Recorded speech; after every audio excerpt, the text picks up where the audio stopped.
তো আজ 19শে ফেব্রুয়ারি 2025, এখন বাজে সকাল 10টা।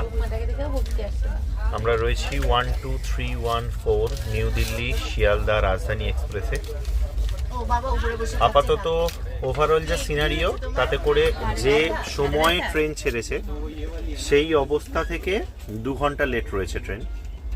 আমি 4:30 ট্রেন ছাড়ার কথা, 9:40 ছেড়েছে, সেটা তো ধরছি না, সেটা রিশিডিউল হয়ে 9:40 ছেড়েছে, কিন্তু সেই ছাড়ার পর থেকে ওভারঅলে 2 ঘন্টা ট্রেন লেটে চলছে। আর ওভারঅলে যদি ধরা যায় তাহলে 7 ঘন্টা already late.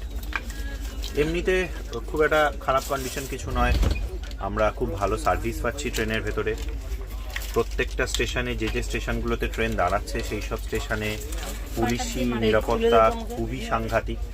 Pandit Deendayal Upadhyay station নিয়ে বেশ চাপে ছিলাম, কারণ ওখানে কুম্ভ মেলায় যাওয়ার জন্য যেসব লোকজনরা বাড়ি ফিরবে তাদের ওঠার একটা চান্স ছিল, কিন্তু সেরকম কোনো ঘটনাই ঘটেনি। যখন দীনদয়াল উপাধ্যায়ে আধ ঘন্টা আগে ট্রেন ঢুকলো, তখন দেখলাম যে প্রত্যেকটা কম্পার্টমেন্টের সামনে একটি করে পুলিশ দাঁড়িয়ে রয়েছে, এবং ওই মুহূর্তে যেহেতু আমাদের বগি থেকে কোনো লোক নামেনি, দরজাও খোলা হয়নি, কোনো লোক উঠতেও পারেনি, এবং সেরকম কোনো চাপও দেখলাম না যে অন্যান্য বগিতে উঠেছে বলে। তো বেশ ভালো আছি। আপাতত খাবার দাবার চলে এসছে তো অনেকক্ষণ আগে, কিন্তু আমরা খাইনি। এই যে খাবার দাবার, এই যে রুটি, কাটলেট, ওরা আবার উপমা নিয়েছে।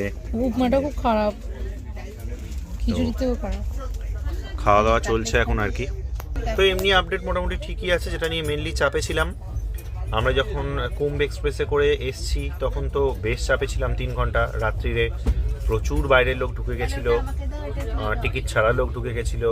3 ঘন্টা খুব খারাপ অবস্থায় কাটানোর পর, সেকেন্ড এসিতে টিকিট কেটেও খুব যন্ত্রণা সহ্য করার পর আলটিমেটলি রাত্রিবেলা 1টার সময় ফ্রি হতে পেরেছিলাম। সবাই নেমে গেছিলো পণ্ডিত দীনদয়ালে। তো ফেরার সময় সেরকম একটা চাপ ছিল। কিছুদিন আগে যে ম্যাসাকারটা হয় নিউ দিল্লি স্টেশনে, সেটার জন্যই এত কড়াকড়ি সব কিছু এখন এত ভালো হচ্ছে, কিন্তু সেটা যদি আগে থাকতো তাহলে হয়তো এত বড় একটা ঘটনা ঘটতো না নিউ দিল্লি স্টেশনে। তো যাই হোক, এই হচ্ছে আপাতত 12314 রাজধানী এক্সপ্রেস নিউ দিল্লি শিয়ালদার আপডেট। পরবর্তী আপডেট কখন গিয়ে পৌঁছবো সেটা আবার জানাবো। আপাততের জন্য এটুকুই। হ্যাঁ।